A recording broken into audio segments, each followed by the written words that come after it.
Do we have any questions off the bat? And does anyone want to join us on the stage? Yeah, it looks like Helen's got a question about what is the best pitch you've ever heard and why. And Helen, do you want to come on stage, or you just want to keep going there? No?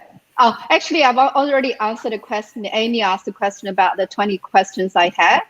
And I basically said, yes, it will be in the pack. So that's good. So happy to come on stage later, Helen said.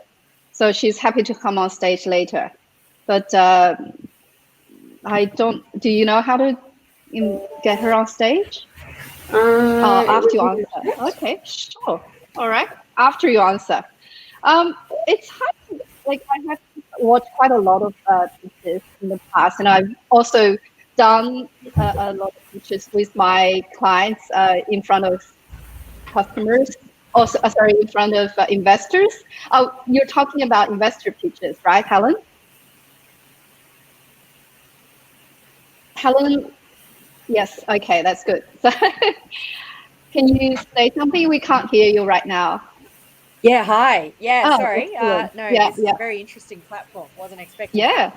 I know. But yeah, no, just interested in, you've heard obviously a lot of pitches, so I'm very curious to know what were the standout ones and what made it stand out, what was so brilliant about those.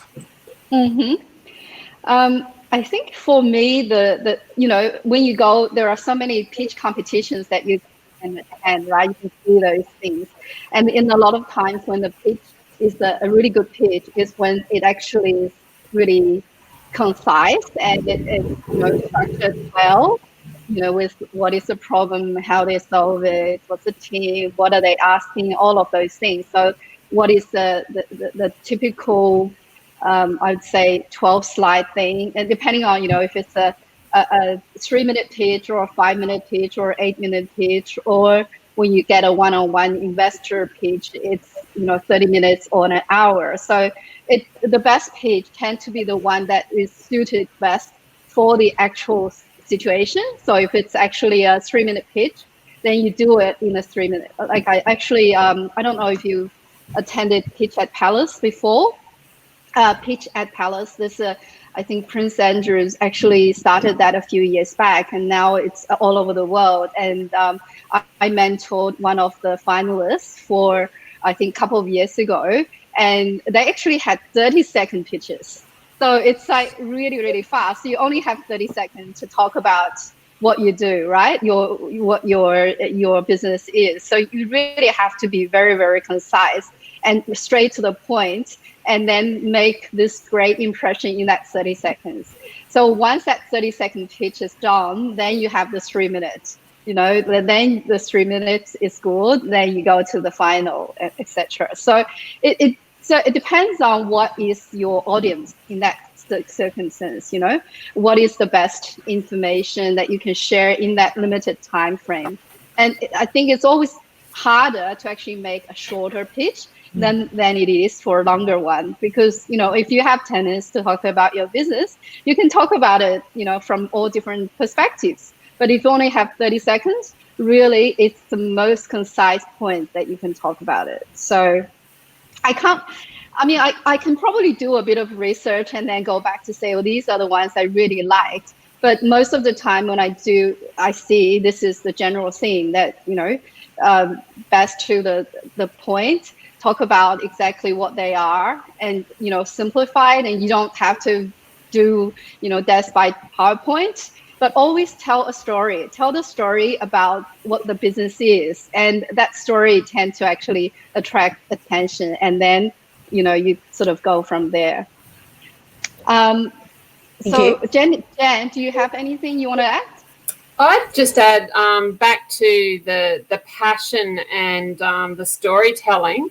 From what I've seen, that if you can do that, if you can nail that, you'll do well in your pitch. One of the best pitches I've seen was from an Australian girl who is a dietitian, and she went to New York and she set up Uplift Foods. Her name's Cara Landau.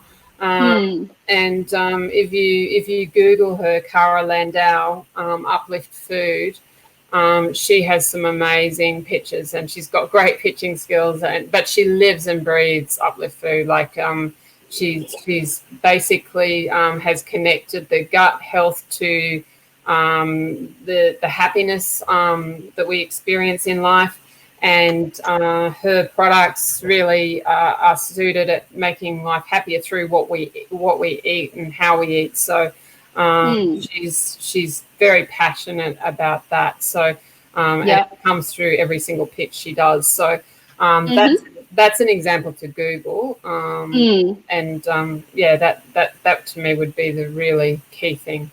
So. Yeah, that's good. Yeah. When you talk about it, I thought one of my previous clients who I raised capital for is Deb Morrison from Pet Cloud. And so if you Google petcloud.com.au, you can find her, petcloud.com.au. I'm not sure whether she's got any pitches out there on video, but I attended one of the events in, I think, Queensland Museum or Queensland Library, when she actually pitched about, in as one of the social ventures. And so that kind of impressed me that time. It wasn't a long pitch, but it was same way as what Jan was saying, is talk about the experience, the passion really came through. So yeah. And we've got a question, Sissy, from Diane Hinson. Hi, Sissy and Jen. I'm a project developer doing an environmental impact project. I'm preparing the venture to be investor grant ready. This could be the information memorandum, but there are other key things to have sorted. For example, governance, legal structures, and other housekeeping, e.g. founder agreements, before investors feel comfortable. So yeah, Diane, that's all really important. Certainly in terms of especially your founder agreements and getting that mix right, so that down the track you can manage the dilution side effect of actually raising funds as well. But yeah, certainly I think it's one of the things that there needs to be more information about, and certainly if SheEO does do some sessions that Monica's looking at going forward, I think the actual toolkit to be able to actually help founders where there's more than one actually have those discussions about who's putting in what in terms of effort and investment and knowledge, and how you actually sum all that up, and go forward, and who owns what percentages.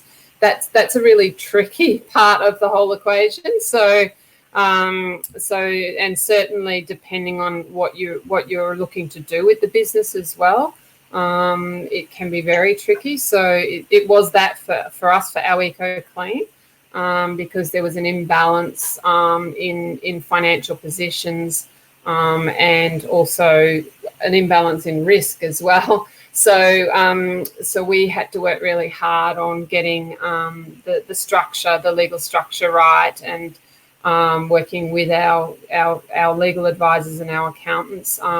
Shareholders agreements are something that becomes your Bible, and I've used those with some of my clients. When you go for debt, that can be something that the lender will insist on as well, a shareholder agreement, because it actually does protect the parties when there is a falling out. You've got a rule book to go back to as to what was agreed in the first place. So you need a really good lawyer for those shareholder agreements, because they are actually your promises to each other. So I think when you're running a business, it's kind of like a marriage, but not a marriage. And there's an underlying set of ethics and moral compass and values that you share. And sometimes you do need to flesh out if there's any differences. And then you deal with those at the very front end of the process with a really good lawyer, a commercial lawyer. So that would be my advice on that. Diane, Sissy, I'll hand over for you. Sure. Yeah, I agree with you 100%. And, it's through the experience raising capital as well for early stage ventures. most of them come to me once they've already got a shareholder agreement already, and they've got some revenue, like $1 million revenue or something, and they would have already got some different shareholders in it. And whenever an investor coming or VC or family office that they look at a potential investment, they always, one of the questions would always be, what is the current cap table, so capital table, whether who's got, whether the founder still has majority shares in the company, and they can still control the company or not, or if they're raising minority shares, who's got the other potential majority shares, or who are the other investors, and whether the other investors can actually have the business grow better, or they're just financial investors who just in it for the money. Because it's like for early stage companies, really important so that you find the right investors. If you're just only looking for investors with the money, then chances are that they wouldn't be as passionate about your business as you are. And other investors who would be, basically investors who are passionate about the cause or passionate about what you do, then chances are they would, not only be your investor, but also be able to help you with, revenues, getting sort of corporate relationships or customer relationship, that kind of thing. So I mean, it's really, really important to get the founder agreement in place before you actually get external investors in. So, but you also have a lot of places where you can go and find a base case for that. I think there's a number of Australian VCs. I can't remember whether it was Airtree or somebody else who's actually got a founder-friendly agreements in place, so that it's founder friendly, but also considers when a VC comes in, so how do they actually interact with the existing founders, and so if you have something like that already there, then it's a lot easier. It's a good starting point anyway. So yeah. All right, we've got another question. So Diane, is that okay? If that's okay, we'll move on to the next question. Oh, we have 2 minutes left. Okay. Any advice on selling a business or taking on a strategic partner with a plan to exit at a future date? I mean, advice in selling a business is like, I always tell my ventures, my clients, that when you try to get investor in, you're actually selling a stake of your business. You're selling 10-20% of your business. So really, it is almost the same as selling a business. And so you need to get it ready in a way that's similar to selling a business, which is you've got to have all the financials ready, you've got to have all the legals ready, the plan for the future, the financial plan for the future. There's a whole due diligence list that you need to get together before you can actually go and start identifying a strategic partner. But if you have a strategic partner that are already asking, or someone who wants to acquire your business as 100% acquisition, then chances are at that time, my advice would be seek an advisor who's got experience in buying and selling businesses to help you before you go into that sale exercise. Because if you are in that sales exercise with this particular partner, or the one who wants to buy you 100%, and you haven't got the right advisors, then chances are that you're not really exercising the best in terms of getting the right competition in place, so that there are other potential buyers there. And if you get the right advisor, that will help you in that instance.